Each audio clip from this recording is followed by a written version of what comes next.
5 seconds.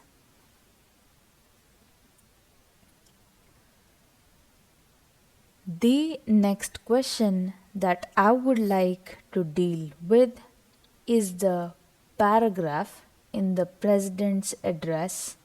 relating to the progress made in our economy, in our agricultural sector, in our industrial sector, in our foreign trade, etc. Sir, you were pleased to read out to us a very large list of achievements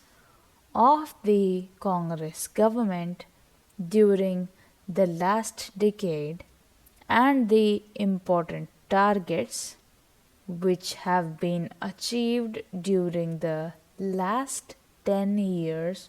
of our planned economy.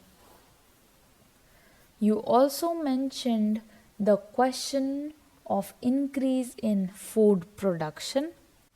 increase in the production of agricultural commodities, etc. Fortunately, sir, here we have in our midst the ex-deputy chairman of the Planning Commission, Shri V.T. Krishnamachari, who has addressed a number of meetings and seminars in New Delhi recently, drawing our attention to the weakness in our agricultural sector. If the press reports are correct, in one seminar he mentioned that even if all the targets of the third 5-year plan are achieved, still at the end of the third 5-year plan period, we may be facing a serious situation regarding the supply of agricultural commodities. He has also expressed the hope that we will be able to exceed the targets which have been fixed for the third 5-year plan. I do not know whether his expectation of exceeding the targets will be fulfilled or not, but it is quite clear that we have not been able to give sufficient attention to the development of the agricultural sector. It has also been stated that development of the agricultural sector is one of the most difficult tasks. Tasks which have been found difficult both by democratic countries as well as by countries in which total planning is going on. It is all the more reason, therefore, that we should pay more attention to the agricultural sector so that it may be possible for us to meet our requirements as and when they arise, and the situation which he has foreseen at the end of the third 5-year plan may not materialize. It is no use merely taking refuge behind some of the figures which have been compiled and narrating the progress which has already been achieved. We are happy that some progress has been achieved, but we are anxious that more progress should be there, and for that purpose also certain definite steps will be taken. In this connection, I am also happy to hear what the defense minister said yesterday in one of his public meetings, namely that the government of India is contemplating to create a setup in our villages wherein our panchayats will be functioning more or less on the lines of parliament. Unfortunately, he did not elaborate that point further, and the press has not thrown any more light on what that exactly means. But if it means that the panchayats will be in charge of the resources that are available to the villages,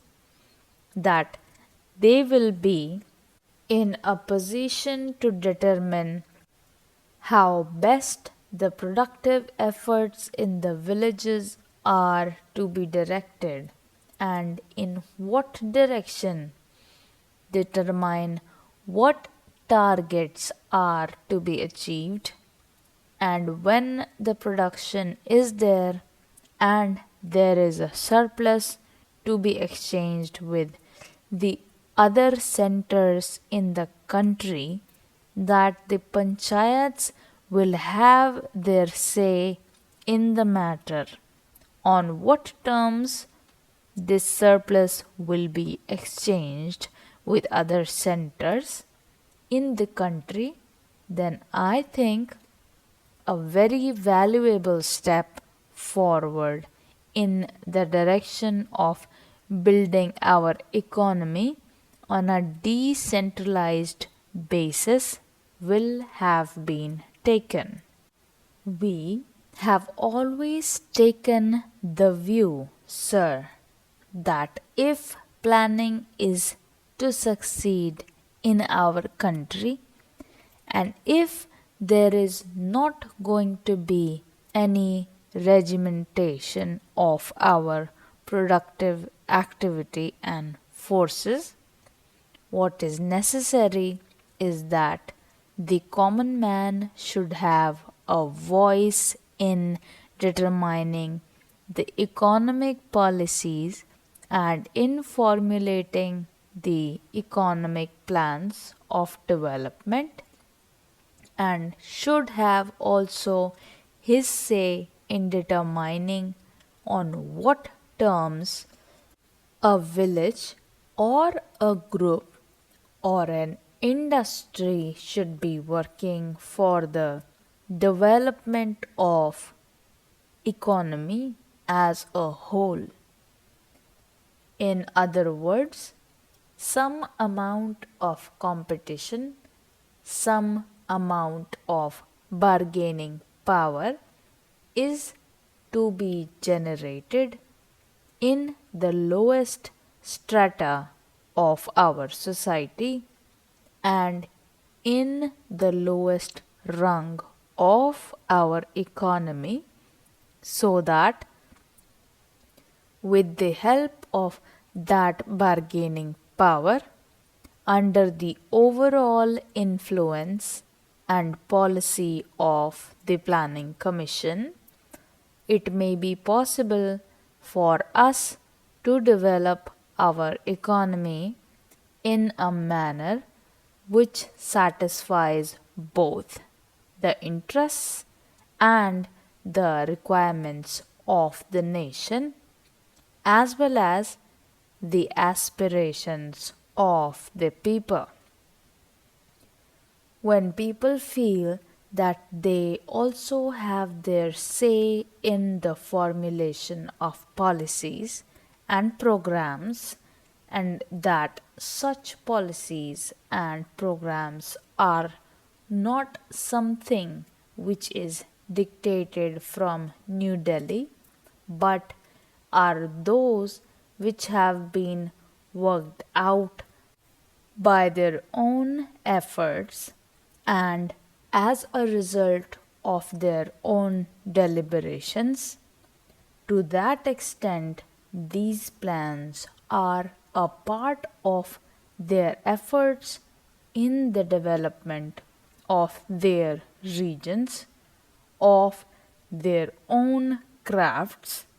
their own industries, and their own skills.